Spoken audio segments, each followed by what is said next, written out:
Сәлем достар, сіздермен осындай күшті болып шығатын үлпілдек бауырсақтың рецептісімен бөліскім келеді. Суға иленген біздің кішкентай кезіміздегі балалық шақтың дәмі десем де болады. Менің каналыма тіркеліп, достарыңызбен, жақындарыңызбен бөлісуді ұмытпаңыздар. Бізге бөлме температурасындағы тұрған 350 грамм су керек болады. 1 шай қасық тұз саламыз. 3 шай қасық шекер салдым. 1 ас қасық салсаңыздар болады. 1 шай қасық дрожж саламыз. Ашытқы жақсылап осылай былғаймыз, араластырып. Осылай араластырып алсақ, көтерілуіне де жақсы болады. 1 ас қасық сұйық майымызды қосып, тағы да 1 араластырып аламыз.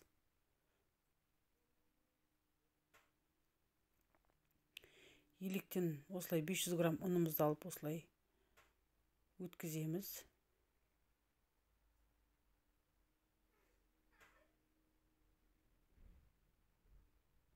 Міндетті түрде електен өткізіңіздер, өйткені ұнымыз күшті болып, кез келген тағамдарды електен өткізсеңіздер, осылай үлпілдек болып шығады. Түйірі де қалмайды. Жаңағы дайындап қойған суымызды құямыз, үстіне ұнымыздың жақсылап араластырамыз.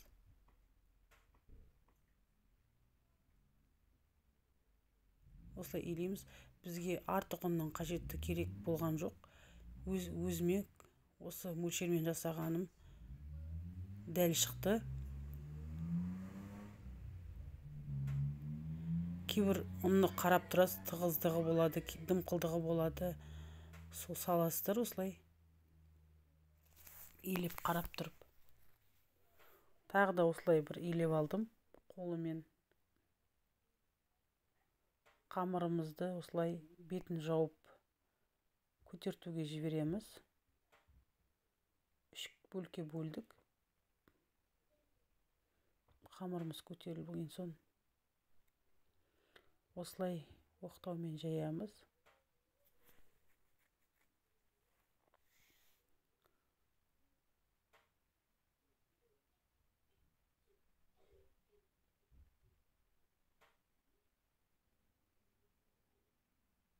Мен осындай бауырсаққа пластмастан жасалған дөңгелек алдым.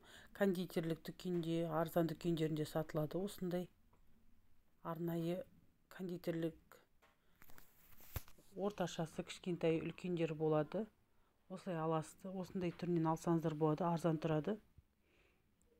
Ирек жағы да бар, дөңгеленген жағы да бар, 2 түрлі.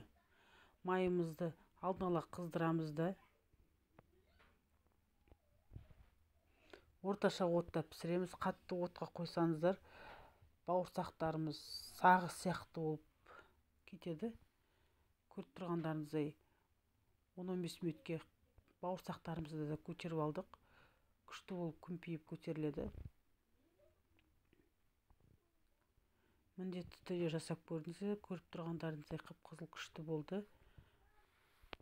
Менің каналыма тіркеліп, лайк басып, достарыңызбен, жақындарыңызбен бөлісуді ұмытпаңыздар.